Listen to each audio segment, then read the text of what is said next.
Couldn't we have scheduled this on a less beautiful day? I wish. I had my nose pressed against the window all day. Yeah. So Melanie, how is it that you got to be Anne Marie this morning? Freaky Friday. Haven't you ever? Melanie, you're muted.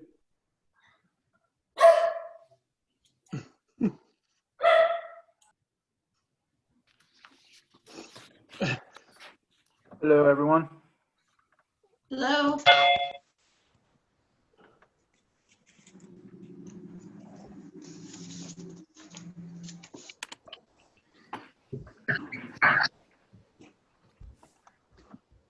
Hey, Darren. Hello. I'm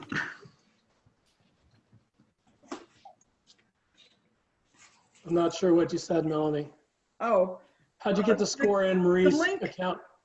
the link wouldn't work on my computer.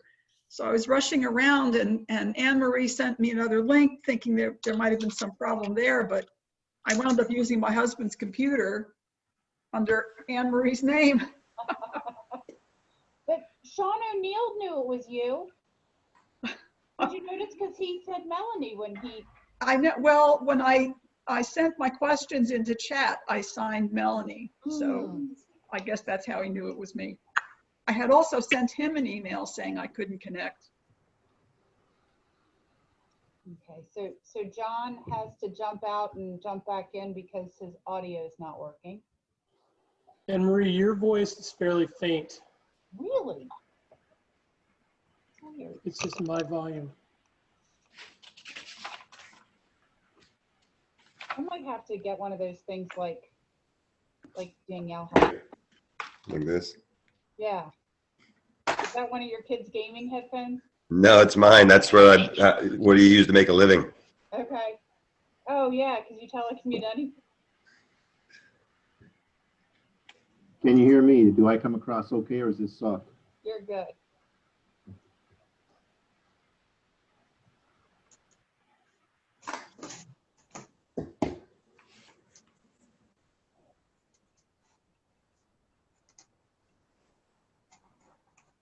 I don't know if you noticed, Janelle was me too, but I just changed her. I'm looking at the attendees. It looks like Tim is out in the attendee land. Okay, yeah, I've been trying to go back and forth.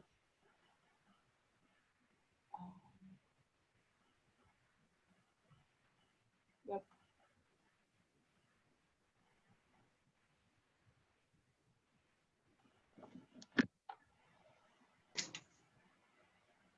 Oh, Ted said his video is not working. We can't hear or see Ted. It happened to me with audio, and then I popped out and came back and it Yeah, connected yeah. properly. I don't know if that'll help him, but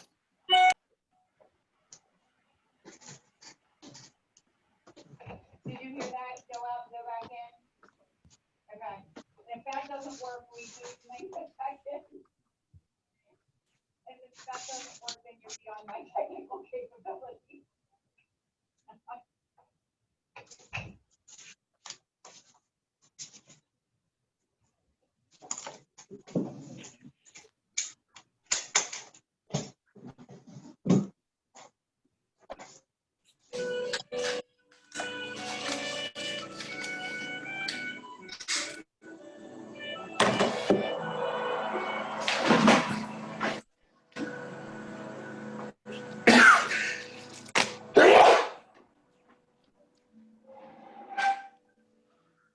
Bless you, Tim. Thank you. Namaste.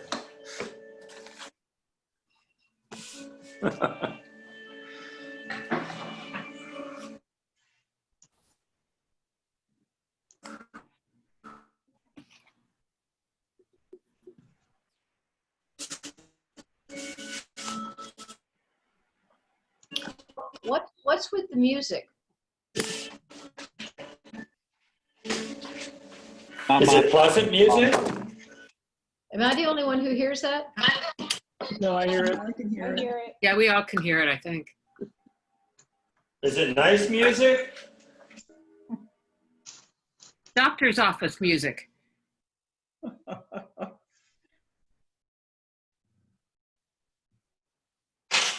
How's that? Is it all? Yeah. Is that better? Yes. Hold on here. It was pleasant.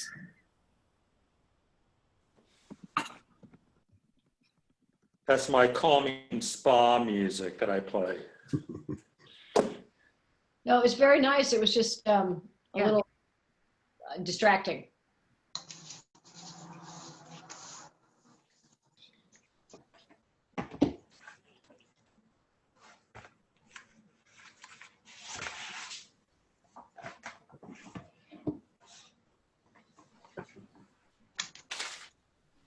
Okay, Ted's trying my second recommendation, which is to reboot and see if that works. Because he went out, went back in, still not working, so he's going to reboot.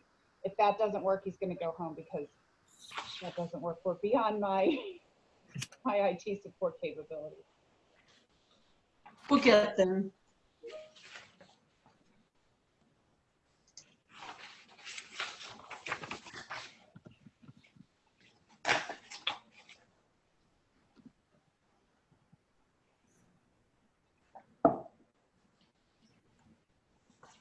Right back.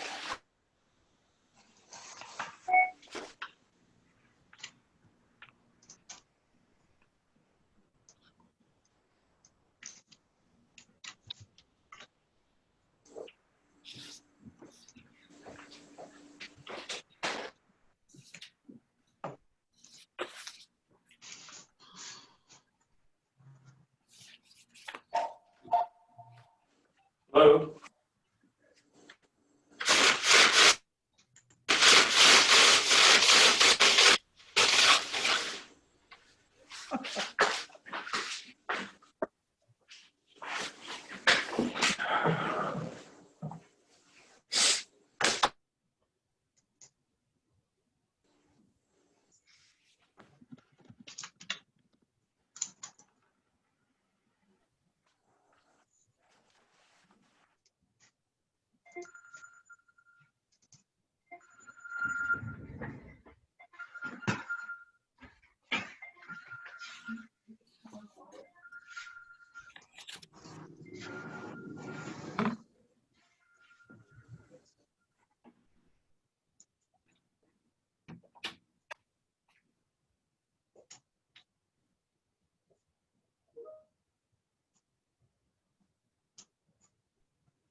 Ted, we still can't hear Ted.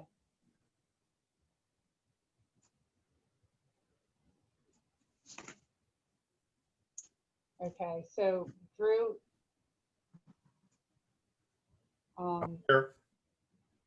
Okay, so you could be having technical problems as well. Well, mine was terrible this morning during our earlier Zoom thing.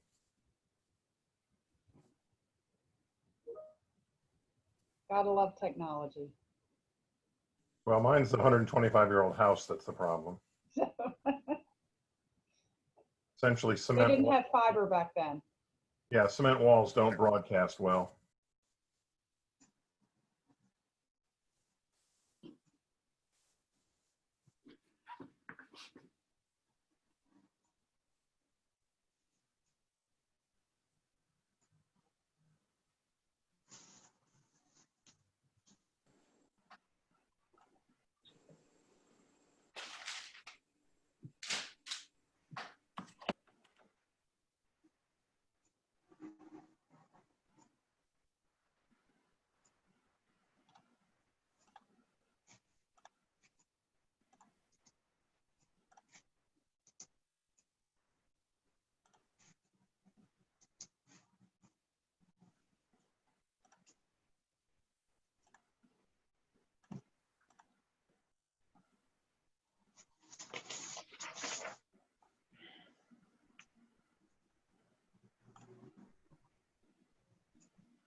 Okay, so the mayor's going home because we can't get it to work here.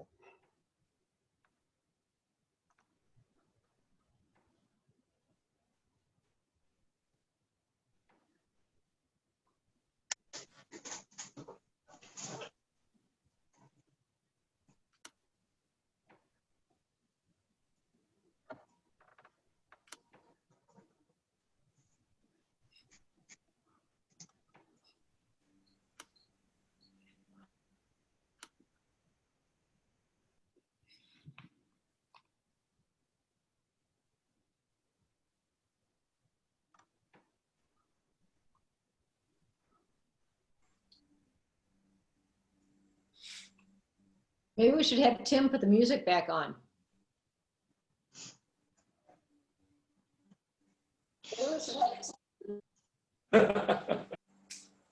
Or I could sing.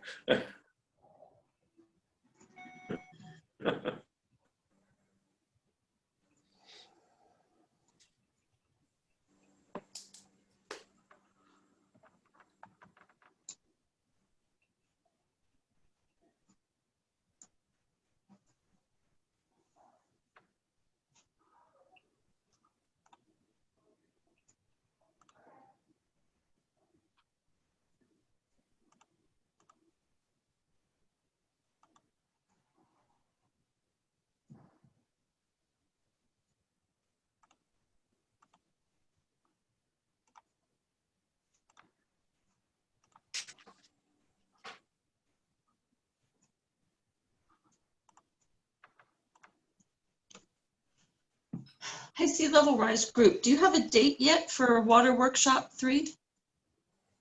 No. I was thinking, November. I'm trying to shoot for the end of November. November, okay. I figure after the, no comment. Hopefully the election will be over by the end of November. I didn't say what year, Kay. Well, it's got to be by January 20th. Oh, I believe. you're so naive.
how this works.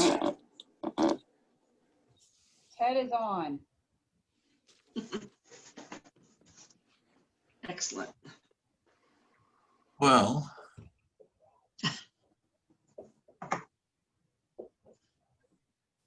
okay. Sorry about the very long delay.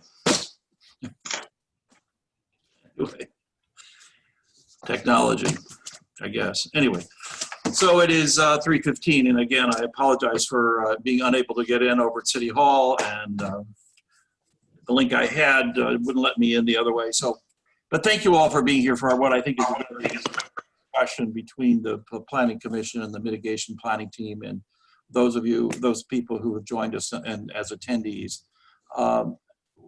Lewes has long had a mitigation planning team and a planning commission as well, and we both have been looking at ways to mitigate and both been looking at ways to be more resilient. And over the years, we've had a lot of help in some of these projects with Danielle Swallow and the Sea Grant, and we thank them for their opportunity, for all they've done to help us look at these things.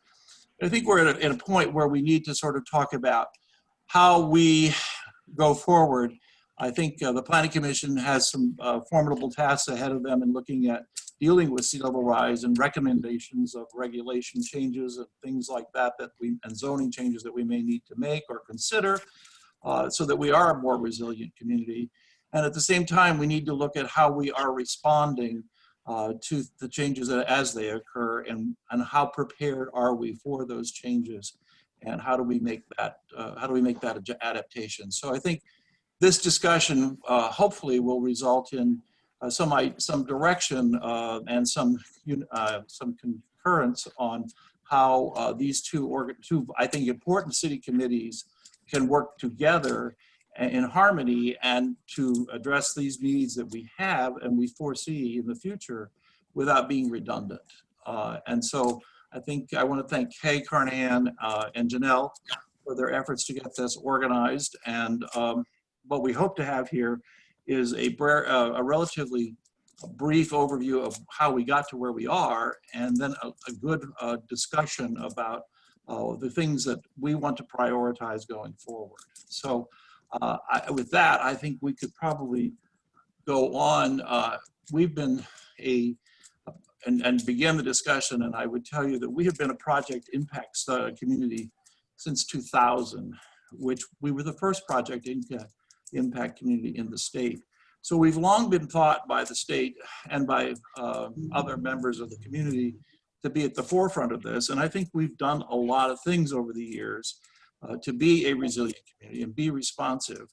But I think there's more, we can do this more efficiently and with greater success going forward if we have a good idea and a good discussion about how we can work how these two committees can work together. So at this point, I would turn it over to Kay to talk a little bit about the Planning Commission perspective. Kay? Thank you so much, Mayor. I think that's exactly where we are. I feel like Planning Commission believes that the door is open. We have a long history of excellent reports that we have commissioned, and we are now at a point where we can step through the door and actually take action on these ideas. So this meeting is to get the ball rolling for us. Currently, the Planning Commission has set up a series of subcommittees to research and create ordinances. Because the topic of resilience is so large, we are working on pieces of the puzzle at a time. Currently, regarding sea level rise, buffers and wetlands, and building in the floodplain. These draft ordinances are working their way through the process. In 2019, Planning Commission hosted 2 water workshops with the goal of educating both the Planning Commission members and the public. The next public water workshop 3, which will be hosted by the Sea Level Rise Subcommittee, is slated for late November, and more details on that will come when available. The LPC's Action Plan Subcommittee is creating a to-do list that will be presented to the entire Planning Commission at its regular meeting in December. This list will include topics and questions that range from simple, such as word crafting, to complex, such as writing new ordinances. This action plan will be sorted, prioritized, and assigned to subcommittees to research in the coming months. And today's discussion is an important part of creating that list. And I'm grateful for everybody's time. I know we're all very busy, and I appreciate it. And with that, I'll turn it over to Janelle. Thank you.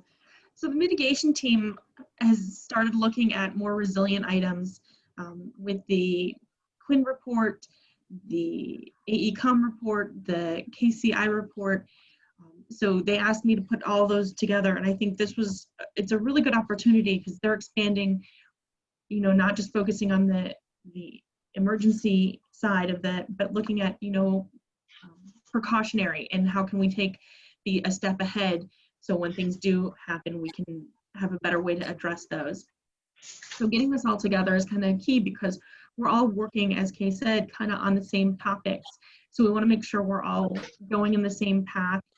We're all agreeing that these are the topics we want to focus on because there's, again, from the Quinn report, the flood report, the AECOM report, and the KCI report, there are lots of recommendations just on resiliency that we want to focus on and kind of get an idea of, okay, what are the easier things? What are the things that we think are important that we want to focus on moving ahead, and then figuring out, okay, who's going to help me do it all?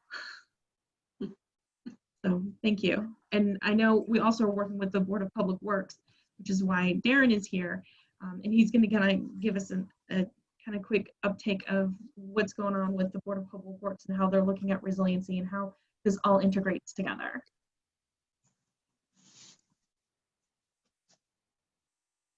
Darren, you're muted.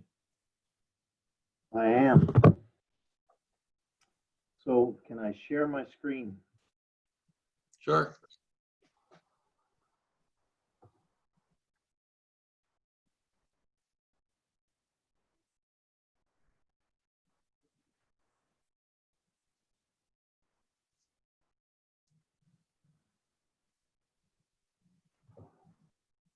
Is it sharing? Janelle, can you help him share the screen?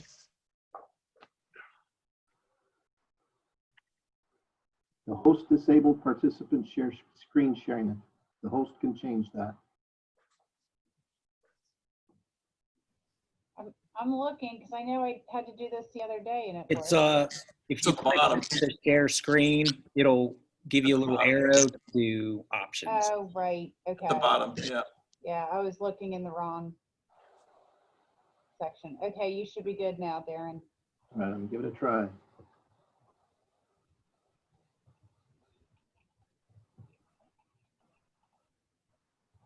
All right, how's that? Looks like you succeeded. Oh man, that's scary. Yes, as part of the, so I get to the opportunity of sitting on the mitigation planning team, and what we did is we've gone back with that mitigation team. We look specifically at the resiliency. We worry a little bit about sea level rise. We look at the things that we do, and definitely as the BPW, it's a little more pragmatic. There's kind of two things that we look at. One is location and elevation when we do our work, and that's how we help to prepare for those things. As a mitigation team, we also look heavily at what's happening with storms, et cetera. And so it's a little bit off and a little different than the resolutions, the zoning, and some of the things that you look at. But this is what we've done with the BPW. We have approximately 3,000 customer meters for water. We serve an average of 1.25 million gallons a day. In the summertime, we have a peak of about 4 million gallons that we did this year on the 4th of July. And so people are irrigating, et cetera. So our capacity is fairly wonderful. We've got a very good high quality. But then we look at where our wells are. This is a picture of our well field. The little white buildings, we have 5 wells. Read recently that we had 7. Unfortunately, we only have 5. The little green box down onto the left, that's a generator. We've got a couple of those. And so all of these, if you look at that generator, the black line on the bottom of it, that's where the fuel is. The generator itself is above that. And so we are prepared for that. We feel like we're pretty well prepared for flooding or that sea level rise so far as generation and standby power. All of our wells obviously pull groundwater. And when you talk about groundwater and sea level rise and those things for resiliency, we have to really be concerned about saltwater intrusion. This is the University of Delaware. It's a look at the inundation of saltwater. You've got 3 levels. The blue, the pretty blue is where it's at now, and then you've got the green, and that's a 3-foot rise where the water would be, and then you've got the pink if it was a 7-foot rise. And as we look at a couple of different locations, specifically in relation to where our well fields are, that little red line, that's where our 5 wells fall into place. It's just to the south and west of the high school. And here we have that same inundation map and where our well field falls. And about 50, 60 years ago, we used to have our wells down on Schley and Franklin. And there were issues then with saltwater intrusion, and the BPW moved them then inland, away from the ocean, from the Great Marsh, from the bay. So those are things we've done. So we're very interested in that sea level rise. I simply show you this to say that it's a very complex idea to simply say where you're going to go. So Delaware A is quite flat. We have the influence of all the salt water. You've got the influence of what's coming from inland. We pull our water from an unconfined aquifer, which means that the water that falls throughout our entire area takes and affects that Columbia aquifer. And I simply share with you that because it's very, very complex. The 2 ideas on the left are what I want to show you. Typically, our wells reach down into the nice, clean, fresh water, while the salt water is trying to push against it, and they work against each other, and there's a line where that touches. And with sea level rise, that line obviously moves inland. And so it's something that we have great, great concerns for. On the wastewater side, we have our wastewater treatment plant, and this is probably what many of you have had the greatest concern for. We have the capacity to treat 1.5 MGD, that's 1 million gallons per day. Current demand is right at 1 MGD, so we have plenty of capacity, and it's been working very well. Admittedly, we had our spill in last December. We've taken many, many steps to mitigate that and make sure it won't happen again. This is, again, the same inundation map. If we look at the different lines of the regular blue, we look at the green for the 3-foot, and then the pink for the 7-foot. You'll see that our wastewater treatment plant, when we get to that 7-foot level, it's going to be right at the floor. And so that's really what it is. Several years ago, in 2009, this is our office. This is the process building from that report. And that report are certificates of elevation that GMB did for us. And this is in 2009. What they do is they take and do a very specific look at how high they're built. Here's the certificate. The numbers that count are down here at the bottom. That 9.5, this is talking about our main office. The floor of that is 9.55 feet above the sea level now. While this is the process room, and it shows that the minimum is the low of the floor, the entryway as you walk in is 7.5 feet, but then you take a few steps up to the level of the process, and that was 10.5. So this line right here, the last time we had a big flood, we set the new record from the I believe the 62 flood was the high. They said that we equaled that or so. The water came right up to the base here of the oxidation ditch, and that's about 4 feet high to this hydraulic line. And so we need to be watching what the sea level rise does, what that effect does have on our plant. The other issue with the plant is actually the access across American Legion Road, because it's difficult to get through there. Our electric, we have reliability is our absolute goal. And when we talk about sea level rise, that resiliency, we want to, it's a battle because we have a lot of electricity overhead. And the value of that is that if it goes out, it's very easy to see and easy to fix, and the times that we're out is very minimum. If you take it off the pole, put it underground, it doesn't have the issues of wind, but flooding is absolutely your enemy. But we've done some things for that. This is a picture of our metering station. Ebenezer Branch is just this side. This is Savannah Road, and Ebenezer Branch is right next door to it. It's a stone's throw away. This is our breaker. Here is the same inundation map talking about Savannah Road. And right here is where that breaker is. Back up. This is the location of that breaker and that metering station. This is essential to us. This is our 1 feed of our 69 kV that comes into our system, and then we distribute it through several circuits. But this is the location. Being that close to Ebenezer, this has come from us off of the report from GMB that Charlie did, I believe, back in 2015, and showed several of the issues and concerns for resiliency. And we reacted to that. This was the breaker that we needed to replace. It's very old, it has had issues, but if you'll see what the base of it is, we replaced it with a brand new one, and that one is several feet higher in elevation. And so we gained several feet of clearance even going into the future. So we have high confidence that this is no longer the weak point for us. Did I hear somebody make a comment? The other thing we're doing is we have taken, and especially on the beach, there's 2 letters that are on many of the new transformers we're putting in the air. This is SS, it stands for stainless steel.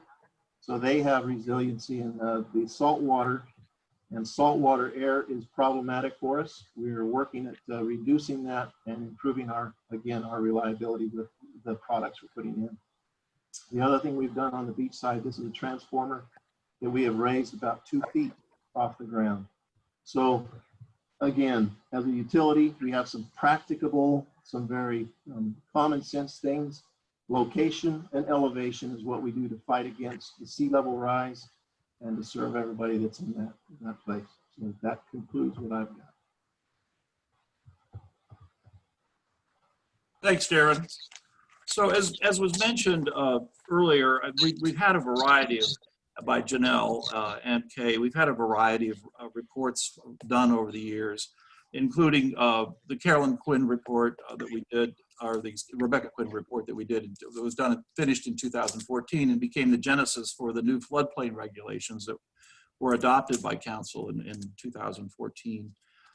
And then, you know, we also have done other things in conjunction with Sea Grant, with the Coastal Assistant Management Grant in 2016, when the mitigation team made recommendations about what we would do for an outlook of capital projects and land use. And I believe what we did then was, and Rob, thank you very much for providing copies of this, we estimated that we would take a good look at, or consider a look at 25 years for capital projects and land use at 40 years in terms of what would happen in terms of sea level rise and things like that. So these are some benchmarks that have been established, and now we need to think about how do we go from there.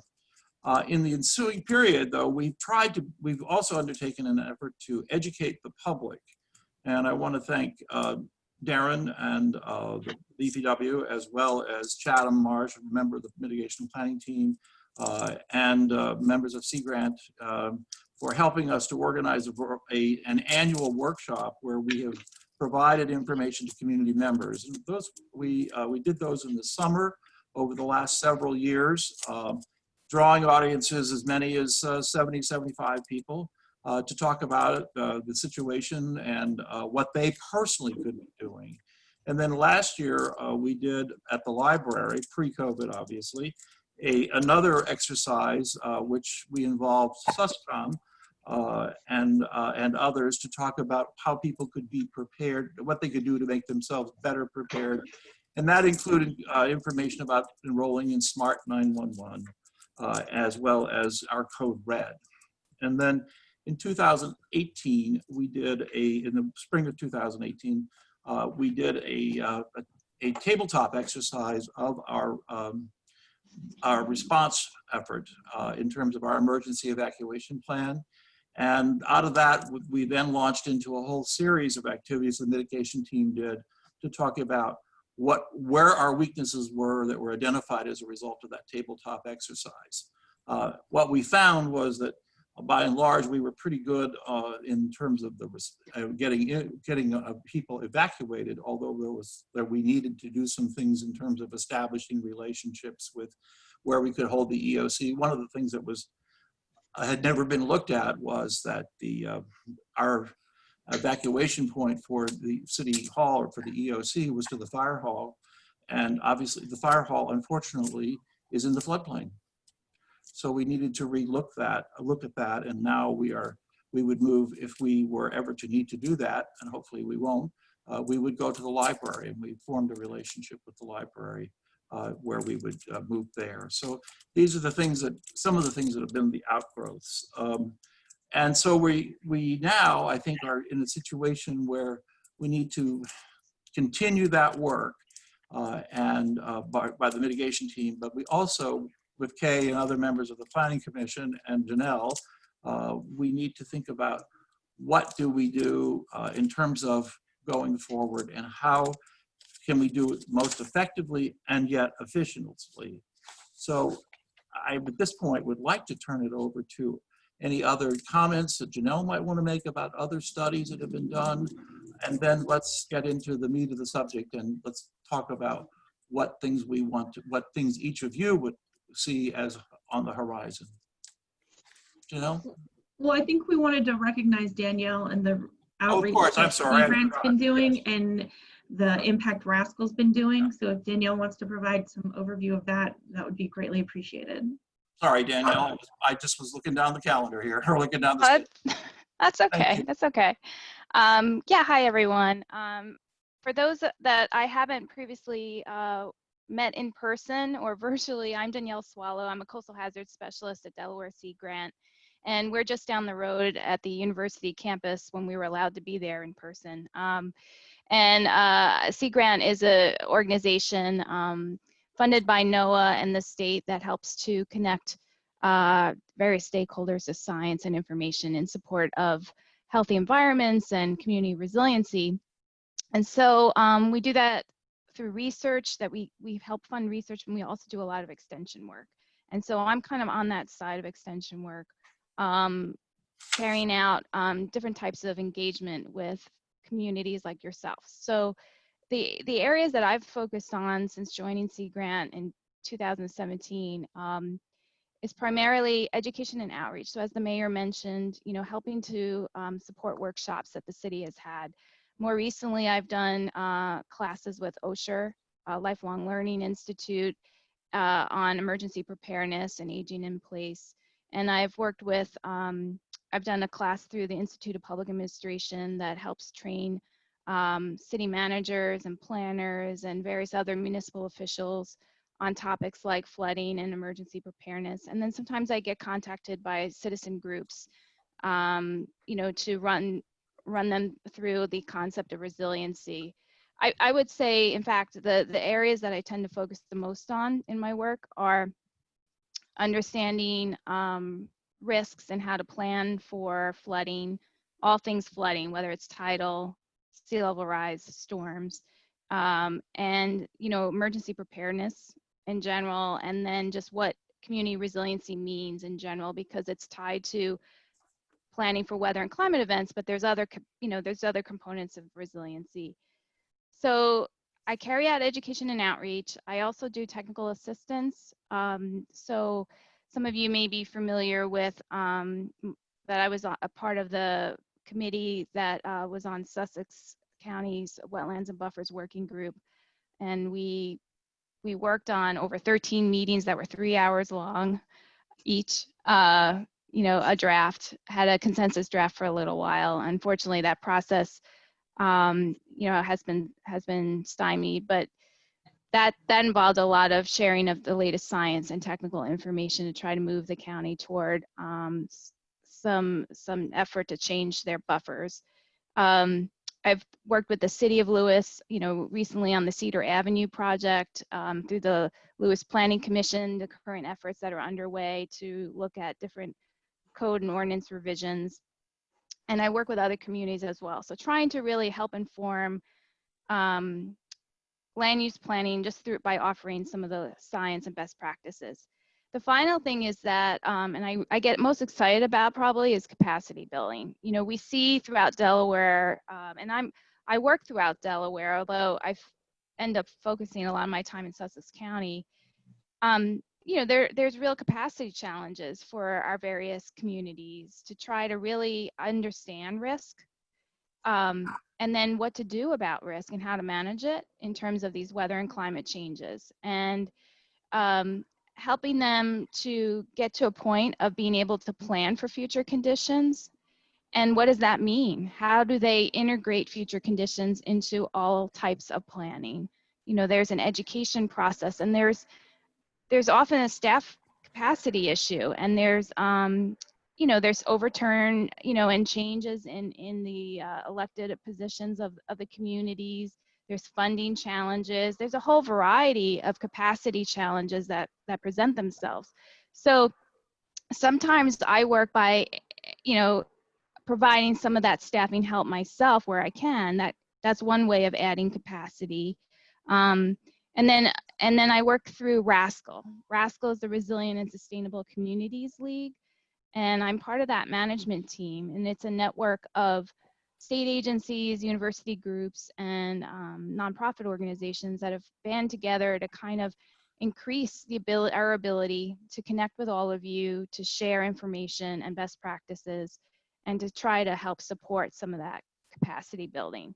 And you know, Lewes is one of our most active communities in RASCL, but we have communities up and down the state, consultants, utilities, and all kinds of concerned citizens that come to our events. We had an event just this Monday that was walking people through a demo of the state's flood planning tool and a notice of funding opportunity that was coming from FEMA through our Delaware Emergency Management Agency. We have a summit coming up in December, most likely around the 9th and 10th of December, that will be virtual this year. And the topic this year is planning for uncertainty. And there's a lawnmower outside. So I think I might pause there, but just to say that, you know, RASCL is sort of a force multiplier. So we're trying to connect people to partners throughout the state and experts, connect people to information, and kind of walk groups through how to integrate that information into plans. So I'm going to stop right now. Danielle, thank you very much. What you all have done, or what Sea Grant has done for this community over the years, has been invaluable in helping us to focus. So I thank you and your predecessors for all you've done to help us get this far. But as we said earlier, we are at a point where we need to think about how do we go forward. And Kay, you've got various things going with your buffer workshop and your water workshop and things like that, which have drawn good audiences, had good discussion. And now you're working on draft regulations that would come forward for us to consider. But I think we need to talk about how do we go forward from there? And do you want to, if anybody would like to chime in here, Kay, or Charlie, you've been involved in this and you haven't really spoken. You helped us with some of these things as well from the engineering point of view. Do you have anything you would like to add at this point? No, I think the discussion is going well. I mean, Lewes has been moving forward on this for, like you mentioned, for 20 years, but really over the last 10 years. So I think we've put a lot of balls up in the air, and we just need to make sure that they're all coordinated together and that we have a real resiliency plan in place. If I might add something, this is Rob. May I make a comment on this, Ted? Absolutely, please do. Thanks. It's that, and we made a really good effort 4.5 years ago to identify the kind of planning horizons that we wanted to adopt.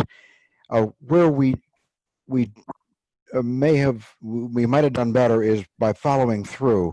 We didn't embody these in ordinances. We didn't look at our zoning and subdivision ordinances to see where the 25-year horizons and 40-year horizons would inform our decision making and how we might amend those. I know that Danielle has always been an advocate for embodying this kind of thinking in municipalities' ordinances. And once the Planning Commission emerged from that absolute flood of complex applications, and it's beginning to be able to tackle these other topics through its subcommittees, I think it's well positioned to try to pick up where the Mitigation Committee brought this effort, and to look to where we might think about, okay, we've got planning horizons for land use and planning horizons for infrastructure.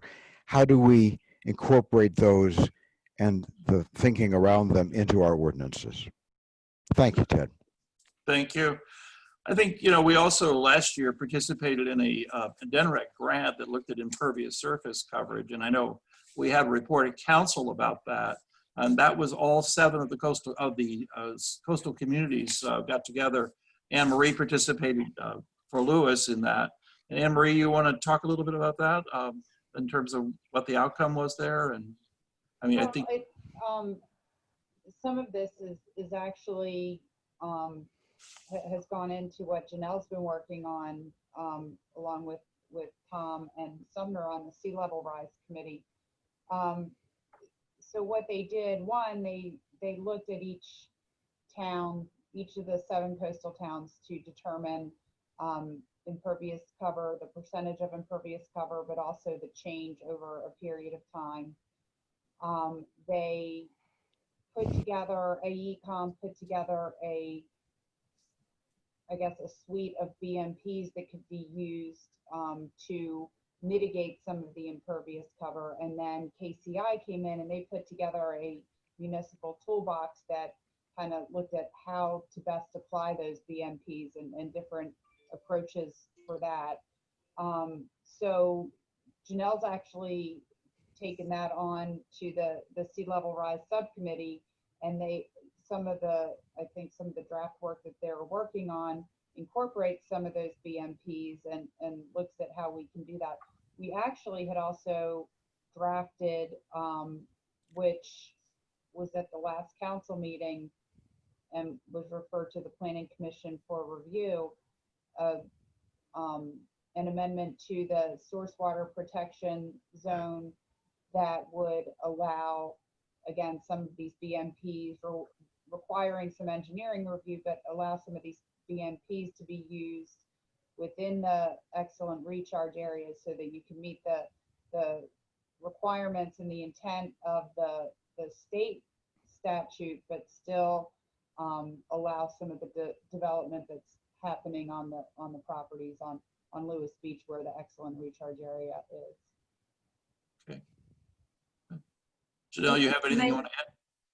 Mayor, can I just add to that? Please. I think part of it is we're all getting on the same page, because I think in years past, some groups have wanted one thing, but not everyone else did. And now I think we are really all ready to walk through that door. When I go back and read the 2011 Hazard Mitigation and Climate Adaptation Report, that includes things like create a core value around the general safety of citizens in a community with a need to plan for future threats. Land use decisions should be based on future increased risk, not past lesser risk. New lots should not be created in the floodplain, create a floodplain setback. I mean, in 2011, I don't think everybody was ready for that in the city, but I think at this point, I think we're ready. We're also ready to talk about some of the things that are just kind of the unspeakable we need to speak about, such as retreat. No one wants to consider it. No one wants to think about it. But I think at this point, we have to. I think there's a number of things like that. And when you read the Quinn report, because I hadn't read it for a while, I read it last month. And if anyone needs a glossary of abbreviations, I had made one the first time I read it. And I can send that to you because it helps when you're reading it. Because it's such an intense thing. But I think now, I think there's a much stronger feeling of togetherness in the city. I think our citizens are the most educated anywhere as far as wanting to see us remain the first town in the first state to take these steps. We can't rely on the county. We can't rely on the state. Can't rely on the feds. We have to do it ourselves. So this is where we want to get our marching orders from you all, and heaven knows we're going to be coming back to you for advice, direction, and specifics in the future. But this is what we need from this meeting is specific goals. And they can be hard goals and long goals. This is what we need. So this is, I think, Chairman McKay's vision for what the Planning Commission can really be doing, and to make a lasting impact on our safety. I think one of the topics I've heard discussed frequently among people is our building codes and whether or not we have the right situation with lot coverage. Because right now we have one size fits all sort of for residential property. And is that something that should be retained, or should that be different? I've heard that recently from several people, both positive and negative about it. But I think that's one topic that needs to be considered in looking at the building code. I know when the building code was rewritten, there was an increase, or there was a decrease in the amount of lot coverage allowed. But it was, is that right? Does it still work for that we do with every lot is treated the same? So Ted, from that perspective, one of the things you'll be seeing in the draft ordinance for sea level rise is an alteration to lot coverage and offsets for best practices for other methods of stormwater management. So that will be coming before Planning Commission in October, and then hopefully we'll get that to City Council for your input. Okay, great. Ted, are you saying by the one size fits all thing, I think you just said, that you are wondering whether we need to have a building code and or a planning code that's a little more sensitive to the landscape, and maybe it works one way in one area and a different way in a different area? Possibly. Okay. So I actually think that ties in great to the next step, which is actually looking at all the recommendations that all the reports kind of recommended. So I'm going to share my screen, and I think most of the people on the here have seen this report. I've kind of given it a few times, but to the members of the public, this was attached, and it went the wrong way. Sorry about that. Let me try this one more time.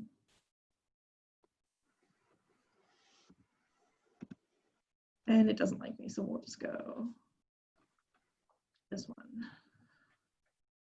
So like the members of the public, this was attached to the agenda, so you're more than welcome to take a look at that there.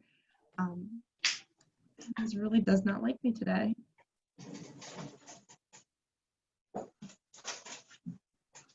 There we go. So again, we took the flood report, the Quinn report, we took like every report that's been done for the city and kind of put all the recommendations together. We're going to note that there have been a number of things that we've already done. These are things we've done. You know, the building department has been is prepared to respond to large scale flood events. You know, we've consolidated the strategies for the mitigation plans. You know, we've got a tree ordinance protecting the existing trees. You know, we've adopted the most recent firm maps, which are the FEMA maps. We have one set of regulations for the building code, which was something that was done not too long ago. So we've actually been making some progress, but I think there's definitely some things we want to look at. You know, a lot of these are dealing with flood and stormwater. Because again, further down on our agenda, I just want to kind of refresh everybody's memory, because when we get talking about the resiliency items, these are some of the things we can be looking at. We've got pages of different recommendations about stormwater management, best management practices, floodplain information, you know, looking and tracking lot coverage, looking at requiring review for projects under 5,000 square feet for stormwater management, you know, looking at different things that we can do. I know it's come up a couple of times in the action plan meeting, you know, the living shoreline. Are there areas that we can do? What can we do that? And again, the one we were just talking about, review the existing regulations to reduce allowable lot coverage and structure coverage. Because again, most places you can have up to 60% lot coverage, but your house can take up to 50%. So I think that's just something that I think, just based on this conversation, what I've heard might be rising to the top of the list at the moment. You know, doing inventories, working with BPW on, you know, best management practices for, you know, identifying stormwater management infrastructure. And I think there were also a lot of creative things that were out there, which were, again, education, which I think, you know, working with Danielle has been wonderful, and Sea Grant and Rascal trying to get information out there. But, you know, taking it even further and like different views, you know, awards and recognition. A lot of locations have been doing that, and that seems to be like, you know, hey, I did this, and then it kind of like, you know, like keeping up with the Joneses. You know, it's like I did this, my neighbor's doing that. Well, I got to keep up with them. You know, to look at it like, how do we get the best management practices, and you know, to show them off. You know, there have been a lot of looking at incentives for best management practices. I know the sea level rise subcommittee has been discussed, has been looking at, you are going to be impacted by sea level rise. The idea proposed is, okay, your minimum lot coverage comes down. If you want to increase it to what, to the 60%, you have to provide BMPs that have to offset that difference. So we can recognize to get some of those in there. You know, how do we reduce? Do we want to look at reducing review time, taxes, reducing fees? You know, stormwater utility fee discount, which is a conversation with the Board of Public Works. Things like that are all ideas that we'll recommend. And then there's just a lot of examples here, which I don't want to go through too much, because I think what we really want to is impact on best management practices, and the ideas like, do we want to do these as an incentive? Do we want to be regulatory? You know, and what are the recommendations that we want to focus on? So I think, you know, a lot of the recommendations are, you know, right in this area. And I'm happy to bring them back up, but I'm going to stop sharing my screen right now. So we can get into the discussion of, okay, what recommendations are we thinking about? You know, we put down several categories for us to start thinking about what categories do we want to start looking at. You know, based on those categories, you know, like Councilman Morgan was talking about, looking at the planning horizon and projections. So what recommendations are we thinking of? And again, they don't have to be from what those recommendations for the reports are. We're just using those as a jumping off point.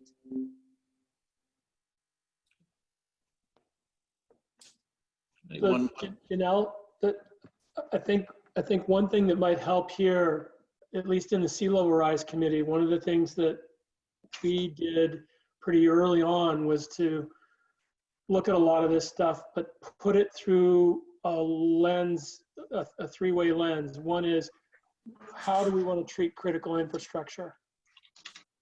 And then how might we treat redevelopment of a given property, a single property perhaps? And then we haven't gotten far enough yet, but we're building toward how we will treat new major subdivisions. So there are different scales, different opportunities that come with bigger properties, you know, whether you have a green field or whether a redevelopment, whatever. But each of those, it's sort of building on that comment that Ted made about getting away from a one size fits all. I think we're kind of working on it that way as well. Yeah, and I think based on those recommendations, there were definitely recommendations in there that we're going to work for smaller scale and larger scale projects. Some were just going to be for residential, some could be for commercial, some could be community wide. I think we just want to get an idea of what are the topics? What are the recommendations that you were thinking of that looked like we want to start focusing on? Are there ones for, you know, the planning horizon and projections that we want to focus on? Are there ones that regarding the land use and regulations that we wanted to focus on? We've got Board of Public Works here because they've got some infrastructure and you know, or do we want to start working with coordination on projects for them? You know, we've also got that crisis response, which we continue to work on. So just trying to, like, you know, what are the recommendations that we're thinking we want to start with? Big picture, because then, like, when we started with sea level rise, big picture, lots of different things. And then we can start with our big picture and then start breaking it down. And I think some of those recommendations are bigger, some of them are smaller, that give us that wiggle room to find out exactly how do we want to start and, you know, where do we want to go from there. But I think this group together needs, because I want to make sure we're all working together and working on the, we all agree, like, this is the project, these are the topics we want to start with.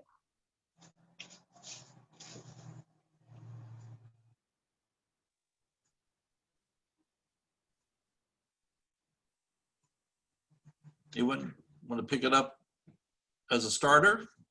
Melanie, you look like you might want to. No, I just wanted to offer that since so much of Lewes is built, that perhaps there's a bifurcation here, that some issues need to be dealt with as how can we improve the existing built environment, and then, you know, what rules and regulations do we impose on the new subdivisions that are coming through or the new site plans. And I think the zoning ordinance kind of reflects that a little bit, because we have all those rules and regulations for a major subdivision. But are there, out of the recommendations, are there any ones that, you know, do we, for existing, do we want to look at the lot coverage for just as a holistic topic and then recognize, okay, existing, and then we can break it down when we look at it, existing versus new. Do we want to look at, you know, looking at redevelopment or development of sites under 5,000 square feet? Do we want a more stringent regulations? Because right now you don't need a detailed plan for stormwater management unless you're 5,000 square feet or over. Do we want to address that and go, hey, under 5,000 square feet? And we can also recognize, like, okay, if you're redeveloping, we can look at it one way. If you're new development, we can look at it a different way. But I think it's, you know, just getting those big topics kind of out there and kind of figuring out where we want to focus on first. So for sea level rise, we've broken the ordinance, proposed ordinance and updates into infrastructure, you know, things that are controlled by the city or BPW, roads, that type of thing, redevelopment, as Janelle just said, and then the third one, after we get done getting input from everyone on the first two, is new development. Because clearly, if you're starting from a green field, you have more flexibility and we have more control under 170 of the subdivision ordinance. But you know, one of the things that came up pretty quickly in the early stages, like Janelle said, we started looking at the world and thinking about really big things, and Janelle was very good at keeping us focused and not staying in that big level for too long. But you know, I think one of the challenges that we face, building on the different parts of the city and what they offer in terms of opportunities and constraints, you know, in the lowest lying areas, you know, we can build houses up a certain level, but at some point we're going to have a harder time providing the infrastructural improvements without creating, for example, stormwater challenges. You know, if we raise the streets high enough that people can drive as the water starts to come up through time, we're going to start to have bigger problems with drainage, you know, in certain sections of the beach area, for example. I'm just saying as examples. How do we coordinate the different pieces of the puzzle here? So maybe get away from one size fits all zoning, zone by floodplain. Perhaps, I mean, from the very beginning that we've been talking about the sea level rise, as well as when we're in the early stages of the wetland work, there was always a question of, should we think about something like a critical area? And I realize that that may cause agitation and consternation for some, but I mean, I think when I look at the city, and I think those of us that have been looking at the sea level rise stuff for a while, there are certain areas of the city that are definitely higher priority in terms of figuring out what we're going to do now and in the future. They're already flooding. And maybe they need to be treated differently. Well, and it's interesting because Danielle brought this up at a meeting yesterday. On Realtor.com now, you can link into FEMA to find out your elevation and your flood risk. So I'll be interested to see how many people do it and act on it. I'm hoping lots. Here's something I think we want to avoid as a city. I watched a program last night that I taped earlier called Tidewater, part of the American Resilience Project on Norfolk, Virginia. Others of you may have seen it. And flooding there is so bad that they're to the point of choosing what to keep and what to let go. And I think when I heard that, I mean, horrible to think about. And I think right now we're trying to keep everybody. And so I think we have to talk about everything that's on the table, whether it gives people heartburn or not. We don't want to be like Norfolk. I can't imagine being on a committee that decides what you put your effort toward and what you just give up on, because it's people and it's their lives. And they're to the point of buying life jackets for people. One woman is buying a life jacket for her mom because their house is flooded and her mother's elderly. The house floods all the time. And so we need to get ahead of that kind of curve. Not too long ago, we had a graduate student who was going up and down the coast comparing what cities were doing to fight this. And at the time, Cape May decided to stop talking about it because it was upsetting people.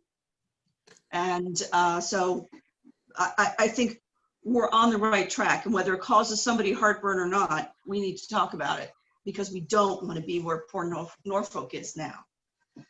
So I'm adding that to my list. I'm typing as we're talking. So I'm adding, we may need to have different zones for different areas because the areas are not the same.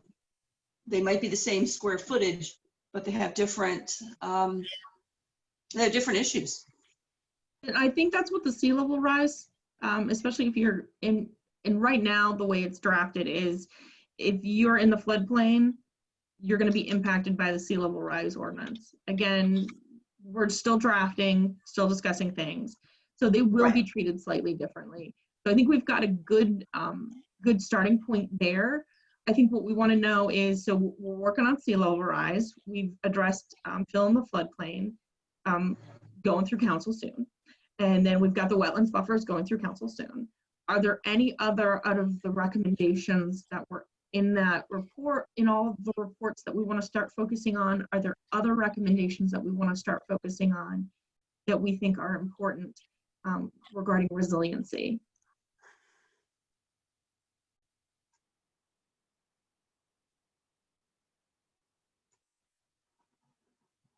I think those topics are going to be, we're going to get quite a bit of citizen input back on those. I think one of the challenges we've always faced in our community education or our community outreach has been reaching the non-resident owner and getting them to understand what it is that needs to be done or how things are different, because coming from wherever they're coming from, chances are they may not have had any experience with some of the things that we're currently facing. I think that's all going to remain a challenge. And so whatever we do, I think we have to have a robust community outreach program with. And and I know, Kay, you know, the real estate community is trying to do, some of the realtors are very good about educating their client base, but what you were saying about Danielle's yesterday and the program you watched last night, sea level rise is changing all of this, and resiliency is going to change the value of a property over time. And people need to understand that when they go into it. Agreed. I mean, property sales are just wild now. I don't know. I have no way of knowing how much people are actually thinking about it. I know people in the Back Bay Cove area don't care about getting insurance. They don't want insurance. It's so expensive. Why bother? Cash deal, not worrying about it. So, you know, you can only try and help people. And then at some point they have to help themselves. And presumably they want a really expensive tax write-off if we ever do get another big storm. So I did get a call over the winter from someone who put down a lot of money on a lot in, well, Point Farm off of New Road. And then he read the Cape Gazette articles about the process that neighborhood went through with Planning Commission. And he was livid that he spent money on it that nobody at the neighborhood told him. And he wanted his money back. Did I really say those things? And yes, I did. And yes, Barbara Vaughn said those things. So he did get his money back, by the way. And it was several $100,000. So I hope that part of what we need to do, I think, too, is tie in some really big questions. Like, what does the city want to do about annexation? And by the city, I mean everybody who lives here. Because do we want to annex some of the areas that are wetter and in the end would be in conflict with what we're trying to do here? And I don't know what the answer is, but I think it's a conversation we need to have. It'd probably be a pretty shouty conversation, but I think at some point we need to have it. We need to know what's on everybody's mind. I mean, we'll get some idea with this, but we need to have an overall understanding of where we're going and what we're going to do. So if I can take us back one step, it sounded like we're interested in furthering educational and outreach and maybe like doing a pilot project here and there. And then how do we then get the public encouraged? Is that what I'm hearing? Sure. That was kind of mentioned. Oh. And I think we can. Ted, Ted's talked at a number of times that I've heard in the last year about something he just brought up about how we have a number of people who own houses who may not live here year round, and maybe they don't see what happens in the winter when we have the worst flooding.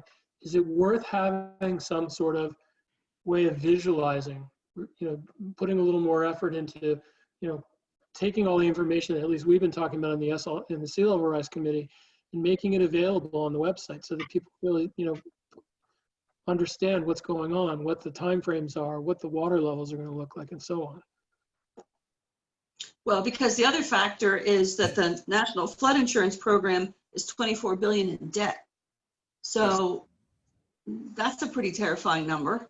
And that doesn't include what's going on in California. Insurance in general is about to have a convulsion. So I think all of us are going to feel the brunt of that. Yeah, and I think education about that is huge. I think these are all important points, but I think we're getting a little sort of into the worst case scenario zone. I completely agree that education is important. I have to say that there is a certain degree to which if someone comes into a seaside community and does not know about sea level rise, buyer beware. I mean, there's only so much you can tell people. People may not believe it, I don't know. But what I do think might be very, very helpful with respect to areas of the city that we think are having problems now and we think are going to have problems in the future is to begin to identify those and begin to put projections to them. That this is the anticipation, these are the projections, this is the worst case scenario, this is the middle, this is the lower, the way these things are done. And have that information available to people. Now, I think it's a different question altogether whether we want to start identifying parts of the town that in 40 years we anticipate will have, repeat catastrophic flooding. We could do that. But again, it's going to require an enormous amount of outreach and research because, of course, the projections are all over the map from, the catastrophic to the less. It's going to happen. It's just a question of when. And, in a community like this where you see people building down on the beach, all the time now, who presumably are aware of the potential risks. The question is going to be how to educate them about what's happening, and also to educate them that the city, it doesn't have the resources to come to their rescue. So I do think that education and outreach, as the mayor said, are going to be key here. If I could add on to that, Bonnie, I agree with everything you said. Just keep in mind, the city should keep in mind, I think, in their holistic planning, that if, we were to lose homes or sections of the beach, for instance, due to sea level rise, that, you need to be planning to increase your tax base because you're going to be losing that tax base. So just something to keep in the back of your mind. And going back to what Sumner was talking about, maps, Danielle probably knows this a little better than me, but I'm pretty sure DNREC has sea level rise projection mapping available now through their website. We're putting together some animations, at least on the beach side, on the Cedar Avenue flood study, that are interesting, that show how things occur over time. That's it. Yeah, Charlie, just to add to that, one of the things that folks tend to get confused on is when there are sea level rise maps, often they're looking at maps that basically present sea level rise on a sunny day. Some of the information that Darren was presenting earlier is showing it under a non-storm kind of day. So what they don't always combine is sort of what happens if you have a storm event with sea level rise factored. And that's an education issue. It's something I'm always running up against. And it's an area that's ripe for more outreach. And along those lines, Danielle, I mean, one of the things that, the Hicks hydrology report was a great start. But one of the shortcomings in that is the combination of storms and the fact that it's still using the precipitation numbers out of Atlas 14, which hasn't been updated in 15 years. Right. And in the last 10 years, we've had 3.9 100-year storms. So I really think we need to get an update on the hydrology report that is more realistic in storm combinations and addresses the rainfall is not what it used to be. And Tom, you're absolutely right. I mean, and there's clearly, we're dealing with dynamic situations, and so there's changes in the data over time, and there's always going to be some uncertainty in planning. But we would advise not to let that stop you from carrying out some efforts. In other words, you go with the best science that's available, and you consult different sources of information and data to develop as best a record as you can, and then you go with that. There's always going to be follow-on reports or studies or science that might update things, but don't let that be the one thing to stop you from proceeding. Right, but we have the Harbison rain gauge data. I mean, the state Department of Climatology provided that. And so we have updated data that we can access so we're not relying upon out-of-date data. You're right, it's going to continue to change, but things have changed drastically in the last 15 years. Well, so what I'm writing down is updated storm and almost, I hate to say the word, a weather study, because I think our weather is, I mean, we have tornado watches and they mean it. And these are not tornadoes spinning off hurricanes. So, you know, our weather is changing, and I think we need to see how. That electrical storm we had right before Labor Day was something. I've written that down, and also it seems like Lewes Beach seems like it's kind of the center of all of this, because I've been getting lots of complaints about size of buildings, redevelopment, charm being lost, maximization of everything, that our setbacks are too little, everything. And then you throw in weather, drainage, and all the other issues. It's quite a bit. And I think, you know, getting together with people and talking about what's working and what isn't, it seems like Lewes Beach would really be, you can make a lot of difference with just a few changes, I suspect. And now it sounds like people are ready for that. Years ago, when we set up zoning and we were talking about a historic district or a more strict district on the beach, people didn't want it in a big way. They were livid at the idea. And now that they've seen what's happening with the beach, now maybe it's time. So I've written that down as well on the list.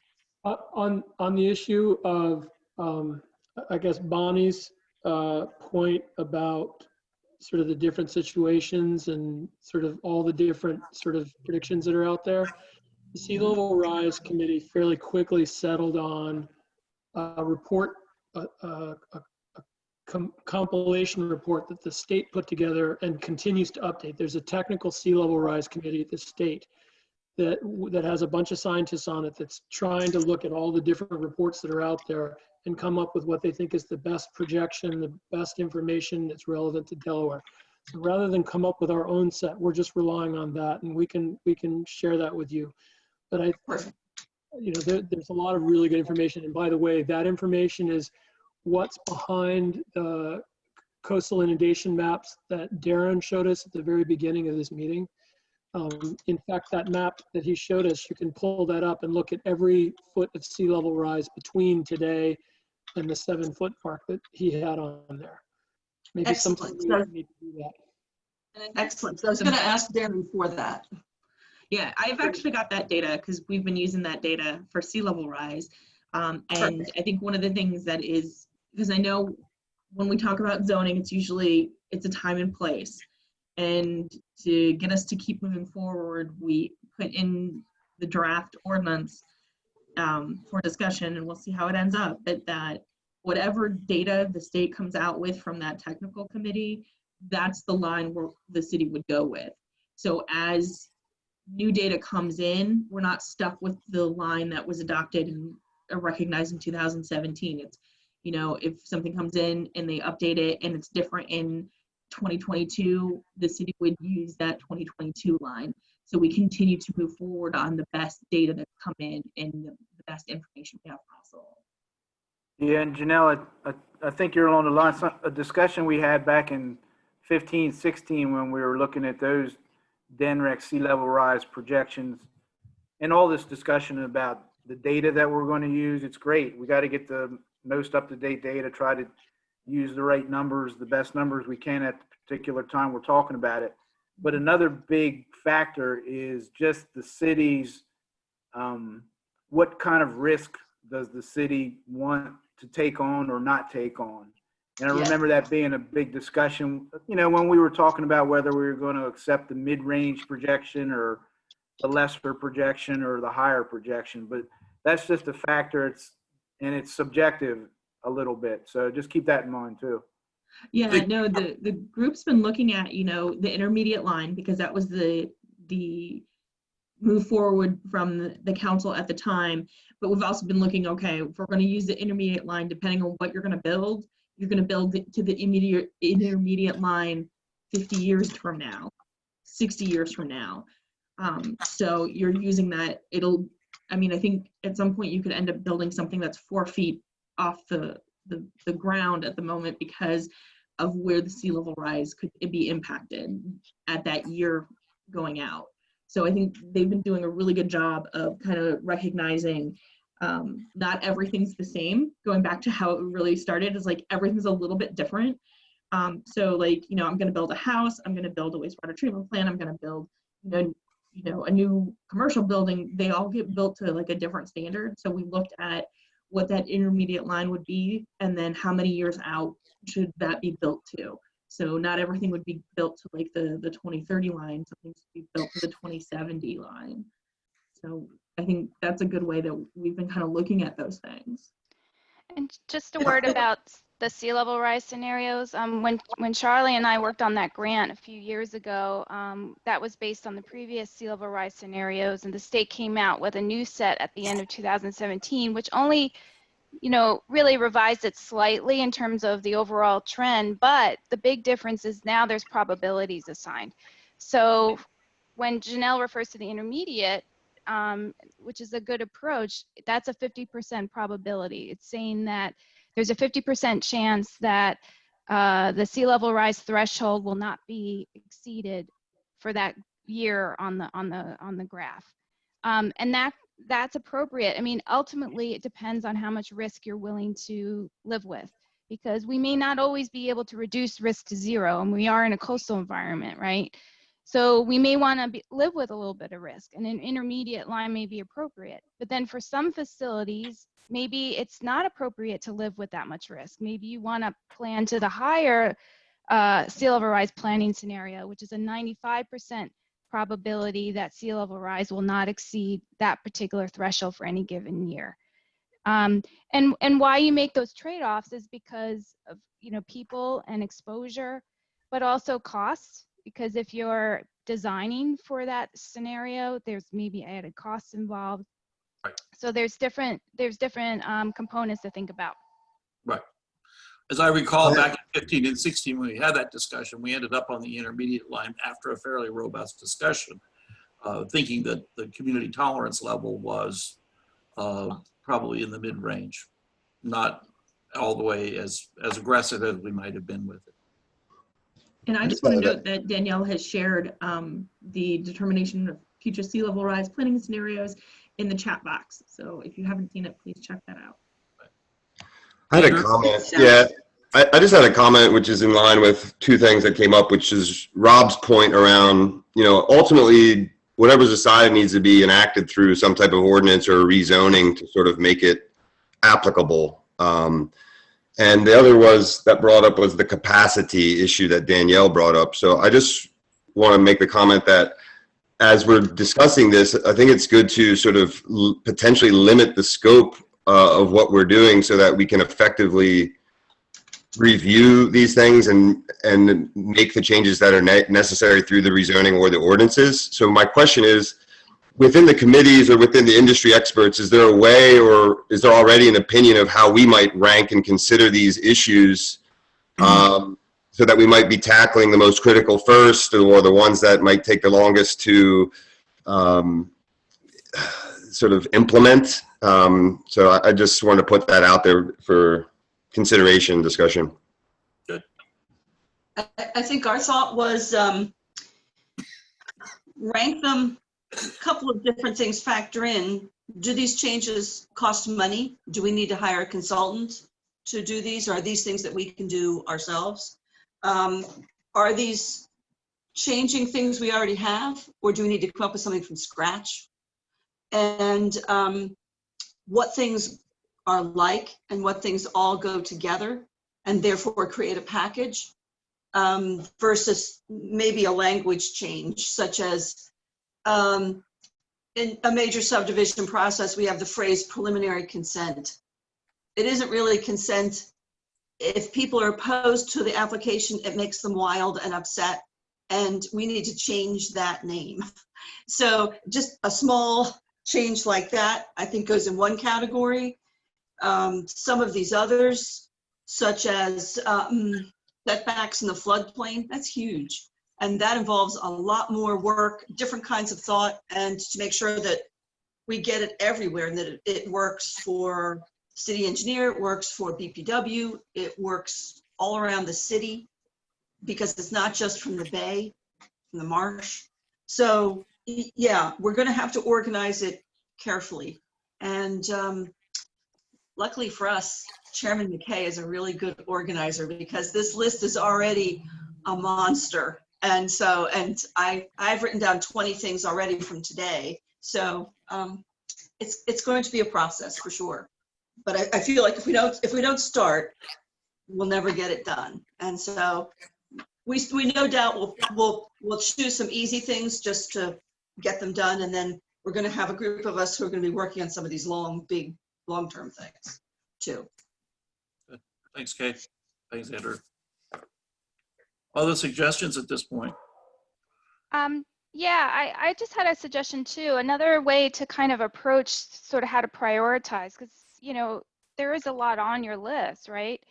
Is to kind of go after, prioritize it by risk. Risk is a function of exposure and vulnerability. And vulnerability is tied to the sensitivity of people, places, and things, like systems, like natural systems, the built environment, their sensitivity to the hazard, like flooding or sea level rise, and their ability to adapt to it.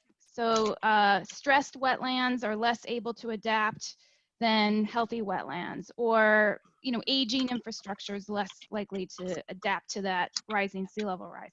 So the town could basically prioritize where are the areas that are most exposed, most in the path of the hazard, and then what people, places, and things are in that path that are most vulnerable. And so you have a vulnerability assessment from a few years ago that we did for critical facilities. So you have that as a great baseline. And then if you wanted to kind of look at like residential areas of town, I think it's maybe adopting some of those criteria. And then maybe then you're kind of narrowing in on sort of where the hot spots are, so to speak. And then now that we know the hot spot, what are going to be the things that potentially are most effective at managing risk for that area? Excellent. That was one thing in the Norfolk's TV show, was that the poorest parts of Norfolk are flooding. So it's the poorest people who have the fewest resources are feeling it the most. So we don't have that problem, but we still need to prioritize. And you're right, both by people and by nature. Yeah, and in terms of people, Lewes has a majority of folks that are over the age of 60 or 65. So, some of these folks. Over 69. Yeah, okay. And some of these folks are retired, they're not in the workforce anymore. If their home is substantially damaged, how quickly are they able to recover? Right. And so that becomes one of those pieces, people, places, and things that factors into vulnerability. And that was another piece of the study that we worked on a few years ago, was the critical infrastructure and accessibility or evacuation routes to get people out. So that's all part of that report as well. Excellent. Kay, I mean, one of the items I think you had on your list for early on was the idea about forced retreat. But I think one of the things that ties into that is looking at post-disaster recovery from a standards and resiliency perspective. And what I mean by that is that do we require, after, when the Son of Sandy hits, that we go to the new version of the IRC? Do we take out some of the waivers that we have about the IRC, like fire suppression and things like that we exempted ourselves from IRC? The wind factors as well. Yeah. Right. So I think that doing that, when it's still sunny outside and we're on Zoom calls, while it's still sunny outside, rather than trying to authorize that stuff after the fact. And it would only kick in after a major disaster. Excellent. Tom, I have a question. You mentioned in particular the exemption of the fire suppression systems. Why would that wait until after a major disaster? Shouldn't that, if council were to update the building code to I'm include all that? for it now, actually. What's that? I said, I didn't understand why we waived it when we adopted the new code to begin with. And Because of the public outcry at the cost and the amount of work that would have to be done on plaster ceilings and everything for expensive historic homes. right, but if it's only kicks in if you do more than 50% value in the house, Right. or I mean, it doesn't apply retroactively. And, you know, I understand the cost issue if we were living in an area where we were building $140,000 homes, but we're building $1 million homes. And the cost of putting in fire sprinklers is nominal in that sense. Well, and I think the fire department would also tell you that the open floor plan burns faster than anything and is it's a dangerous layout from the fire perspective. Right, but there's nothing in the code about that. No. The new IRC does require sprinklers. And I'll tell you, we put it in this house when we renovated, and the cost was nominal when you had all the walls open. So, did it help your insurance then? Yes, it did. As far as I'm aware, Newark is the only place in Delaware Right. that I think you're right, Anne. actually has not pulled them out, unless Newcastle County has. But I don't think, I think it's only Newark. Certainly nothing south of the canal. Right. Yeah, I have to go to Maryland, I think, in order to get that. Yeah. Maryland, I think Maryland adopted it for new construction, but they did not, and maybe for a commercial, but residential, they did not require fire suppression in the home, I think. I know in Maryland they do in townhomes, but I'm not sure about single family detached.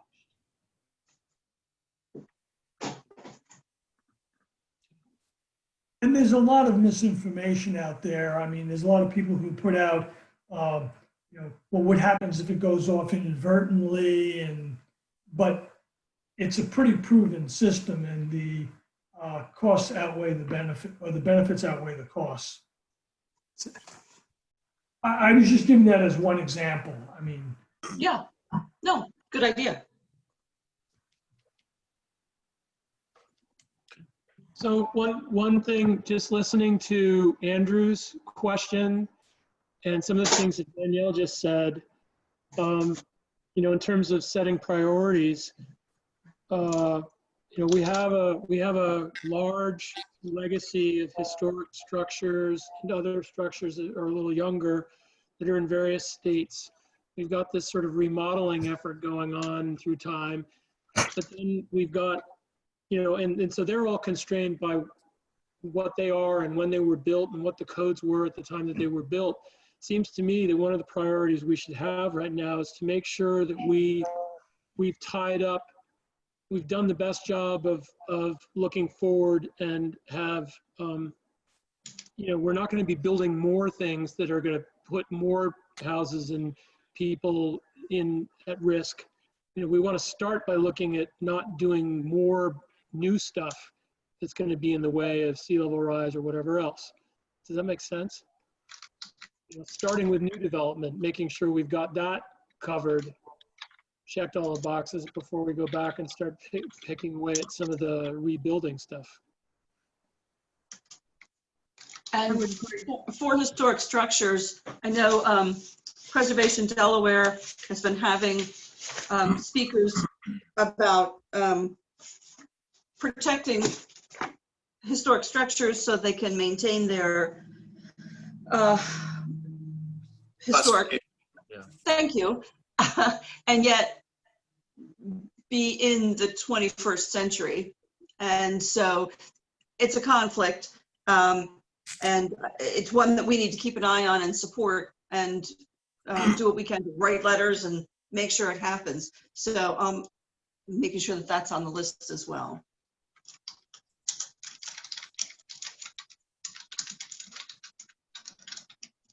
Can I ask about paving?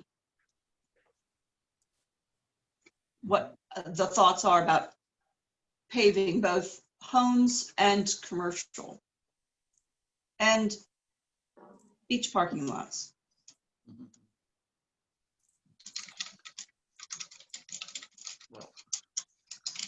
Well, this came up in the sea level rise committee pretty quickly. Like I said, you know, as the water comes up, we're going to have more and more challenges trying to keep the roads at a passable level. You look at the money that was spent by DelDOT to raise the section of Route 1 between just north of the Indian River Inlet.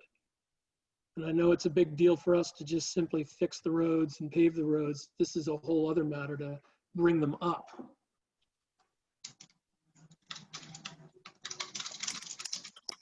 Well, the other thing that came up in the sea level rise committee with regard to the BMPs was that you really get a lot of bang for your buck if you can encourage or require people to put pervious pavement as driveways. So, I mean, I think that probably goes a lot further than, you know, some tree box or rain barrel or something. If you eliminate all that pervious pavement by making it permeable, or impervious pavement by making it permeable. That could become a discussion when you talk about lot coverage too. Charlie, can you speak to the development of paving as it relates to the ability to handle big, like fire trucks and like just a lot of traffic, that kind of thing? Is that getting better with the ability to have pervious surfaces and accommodate emergency trucks? Nah. Andrew, I mean, I really wouldn't recommend it right now for a heavily traveled road. We don't have that many in Lewes. That being said, but there are several. Like I would not recommend it for 4th Street, even if the underlying soil is allowed for it, just because it's so heavily traveled. You know, the ones that we've used it on the beach side, they're light traffic. And, you know, if it's a light traffic street, yeah, we can certainly consider it. It's not going to hold up like regular asphalt just yet because it's porous. It's got, you know, more pores in it that'll break down over time. And I guess I scratch my head all the time when we talk about raising streets, just because if you raise the street, I think Sumner mentioned it earlier on, you're going to flood the adjacent properties unless you do something with them. So you got, it's a tough one. And it comes into what Mr. Panetta was talking about with a 25-year capital, you know, project horizon for sea level rises. If you're doing a street, you might expect it to last almost 20 years, but are you really going to raise it a foot or 6 inches or something? That's not practicable.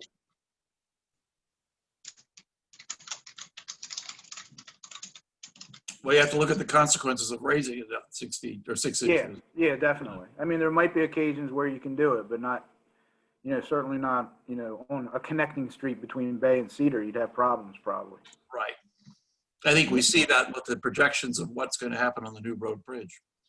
The limits of disturbance there are almost 1,800 feet in order to get the bridge out of the floodplain.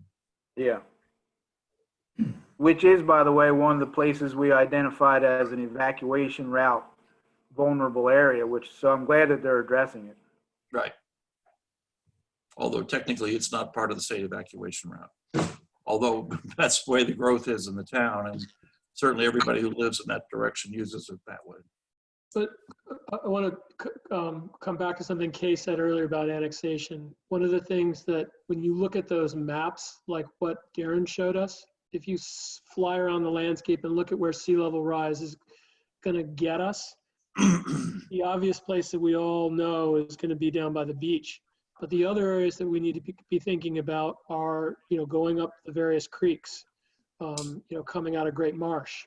So as we start annexing properties down New Road, we have to be careful we're not creating more problems for ourselves. Well, I think to stay consistent with what our goals are, which is long-term safety, and what are we willing to sacrifice to do it?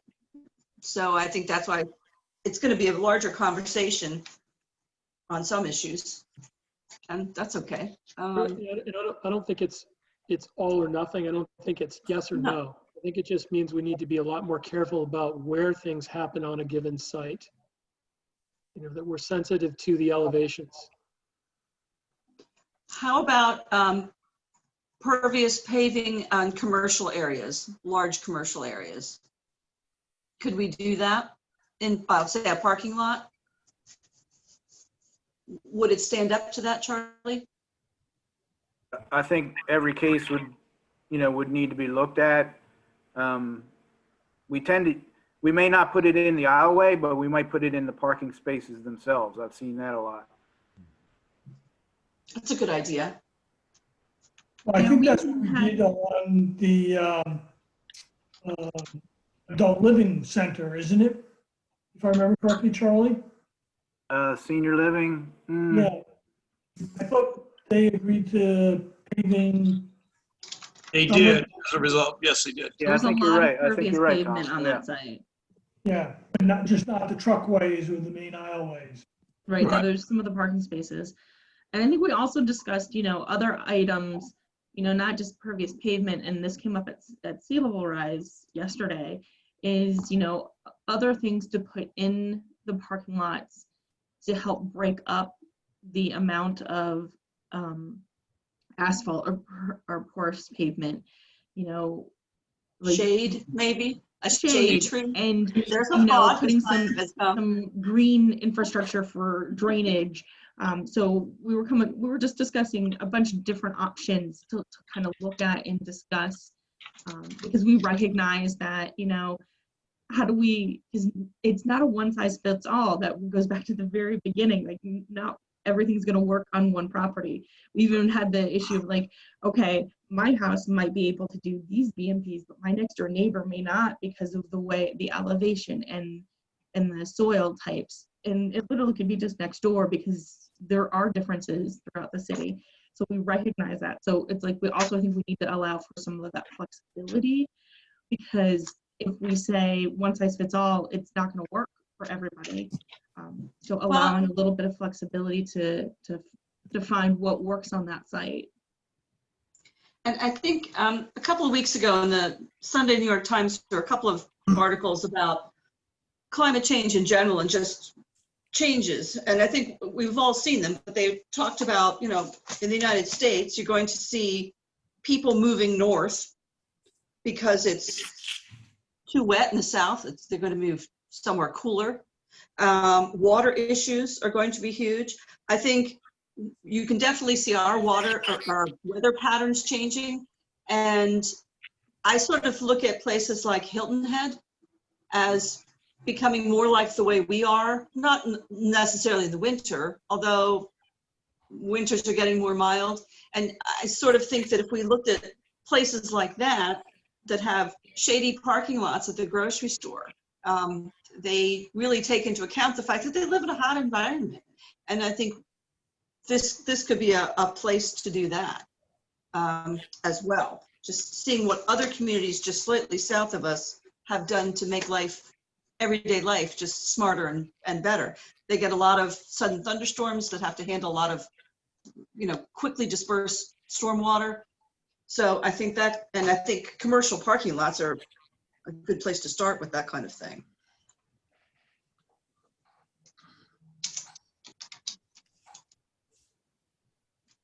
Okay. I have on the list recovery plan, and the recovery plan is really, to me, a mitigation planning. Yes, and we've been working on that and continue to work on it. Is there anything that anyone can help with? Can we provide any resources for that, or you would contact us if? I think that's pretty much written into the emergency preparedness plan, and really gets signed off by others. Okay. what we found when we did that, that tabletop exercise was we had a pretty good evacuation plan, but we lacked a recovery plan in terms of at what point do you start re-entering people, allowing people back in, and how do you control that? So there's been a lot of work on that, as well as locating other sites where you could stage equipment for the recovery plan. Like I've had a conversation with the IG Burton dealership about storing street vehicles and DPW vehicles out there to get them out of downtown and out of harm's way. And they've been very receptive to the idea. We need to formalize that with a MOU or an agreement. That sounds very complicated, but really smart, because hopefully we'll never use it. But you know, I mean, it's interesting. We talk about resilience and we think about, you know, being resilient, but one of the things that is a priority in terms of resilience is doing the preventive stuff. In the next week, like we talked about at the mitigation meeting yesterday, we had a long report from Chatham about the burning of the Phragmites. We went through a long period where we didn't do that, or we didn't spray them, we didn't cut them, we didn't burn them. And we've been playing catch up. And that was a situation where we need to keep those resilient activities ongoing throughout every year, not allow them to lapse for 4 or 5 years and then come back and try to play catch up, because that helps with the resiliency. and I think once people see how fast it burns, Yes, and with how intensely it burns. Yeah. Yeah, if you're home or anywhere nearby, or if it blocked a road or something, it's quite amazing. I mean, obviously, you know, we look at the fires in California, but and this is an entirely different thing, because the plants are pretty, but you don't realize what a hazard they are. Yeah. What are we missing? What are we missing in this discussion? Well, before we go there, there's a number of things in the chat. Is there anything there we should be addressing before we go on to the next step? I think we've covered most of them, Bonnie. Danielle had a couple of good ideas about, developing a list of questions that homeowners or home buyers should research before buying a property, and how do we get that? How do we get that out? And obviously asking realtors to do that. I want to make sure we capture the chats. Absolutely. So we hold on to these good ideas. Absolutely, yeah. So we are recording. So as part of the recording of the meeting, the chat is also being recorded. And we'll be able to print that out and send it to people if they're interested. I think Danielle's last comment is a fabulous one about updating the mitigation plan. That may be a really good way to sort of base a lot of this,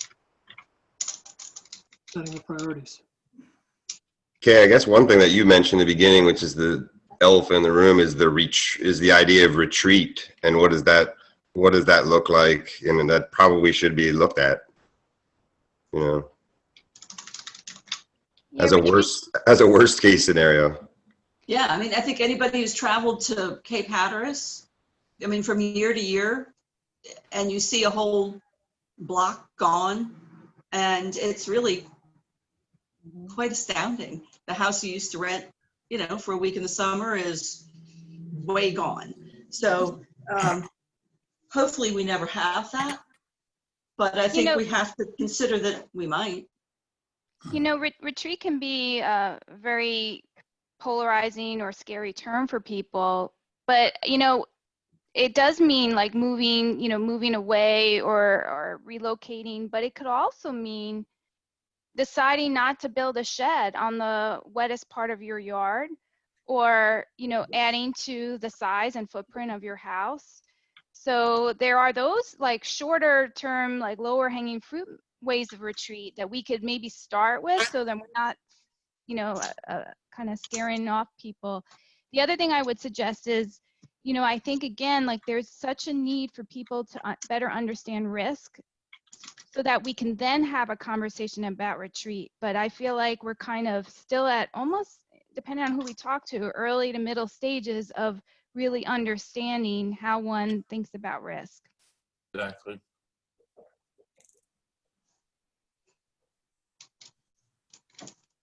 On a separate topic, I think the chats have brought up a couple questions about kind of logistics and who's responsible for what.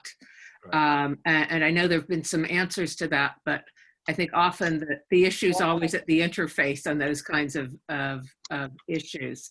And Kind of what brought us together. yeah, exactly. So, and I just want to make sure I understand the next steps, which I thought were that was that the Planning Commission would be working on a list of action items. Now, some of those I suspect may end up being things that may not fall within the purview of the of the Planning Commission. What's the process moving forward for how some of this gets resolved in terms of what gets sent to mitigation or to, you know, someone else, BPW, I don't know. I'm looking at all of the different people on this session that have been brought together to deal with this at this point. I would think we would want to take a look at this list and distill it and get Janelle and Darren and come together, and probably some small group, a smaller part of the Planning Commission and of the Mitigation Commission, the Mitigation Planning Team, and then bring it back maybe to another forum like this to discuss it. Does that sound reasonable to people? Janelle? Yeah, that makes sense. Because again, I know the action team is putting a list together, and some of those definitely are going to fall into, you know, Planning Commission items, but it sounds like some of that risk education, a few of the other things that we're talking about probably make more sense for the mitigation team. And I know even from some of the lists I've got, some of those items go to the H Park, and I think then there will be actually overlap between a couple of the committees and the groups. So I think once we get a full list, we can kind of look through it a little bit and then start, you know, making sure everything, you know, falls under a category, and how are we going to try and prioritize and then get it back so people can figure out, okay, these are the top things we want to focus on, you know. And because I think the worst thing we can do is like start working on like 4 big things that are going to be huge projects that are going to take up a lot of time, when we could actually do a couple of smaller things, a large project and a couple of medium-sized things.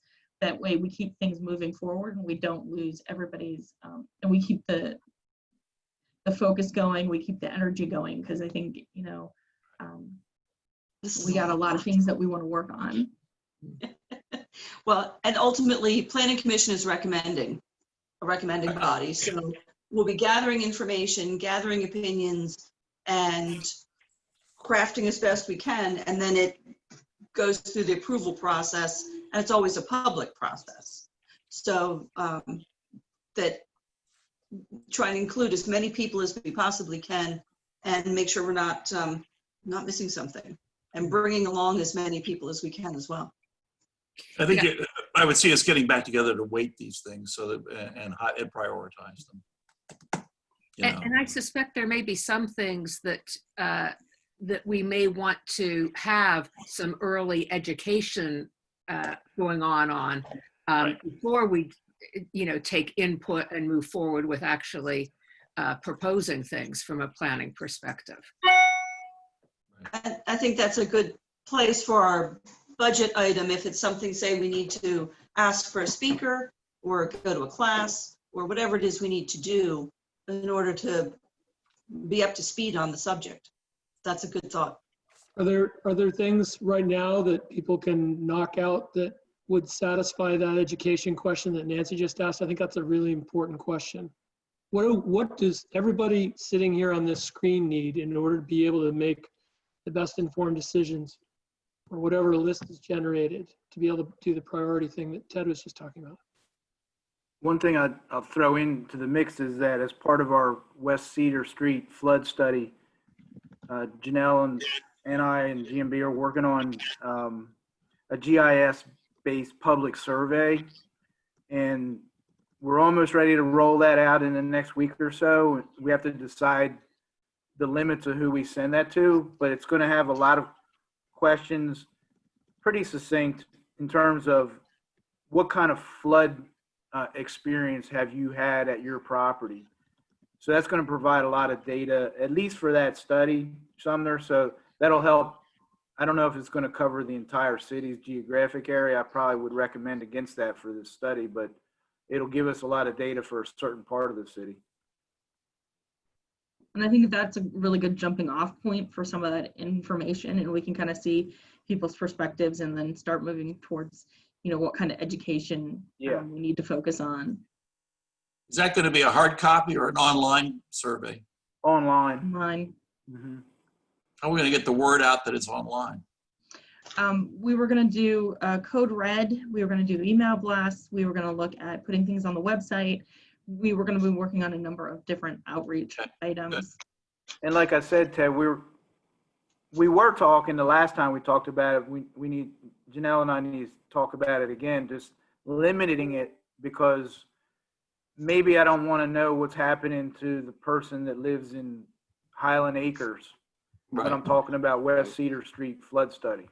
But we need to talk about that. Yeah. Yeah. No, I'm concerned about reaching the people who are absentee. You know, Gotcha. You know, I want to make sure we try to capture that information as well. Yeah, we're gonna work on, and then we might be able to, because again, I think we're just looking on focusing, because this is just the West Cedar Street area of the grant that we have. We might just focus, maybe potentially send a postcard or something just to those property owners to get, so we can get as much input as we can. Yeah, good, great. Okay. May I make a suggestion about the survey? Would it be useful? Would it be possible to, when you're surveying, to ask people if they have actually captured images, that is photographs of flooding on or about their property, and allow them to upload those photos? Yeah, there'll be a place in the survey for that, Tim. Thank you. Definitely. It's always helpful to have a photo. Yeah. Yes. Okay. Well, I think this has been a very productive conversation. Unless anybody has something else to add at this point, I think we'll put this list together. Maybe we can recirculate it to everybody and come back and then look at prioritizing it. Excellent. No, this has been really helpful, and I appreciate everybody's time, because I know everybody is swamped with everything going on. And I have 30 things written down from today. So this has been very, very helpful. And I look forward to working with everybody on different aspects of all of this. So I think this is going to be very important. Thank you. Thanks, Kay. Thank you all. Thanks, Kay, and Janelle for organizing this. And Danielle, thank you. Yeah, Kay, thanks Have a a good lot, evening, folks. Janelle. Thank you. Bye. Thank you. Bye.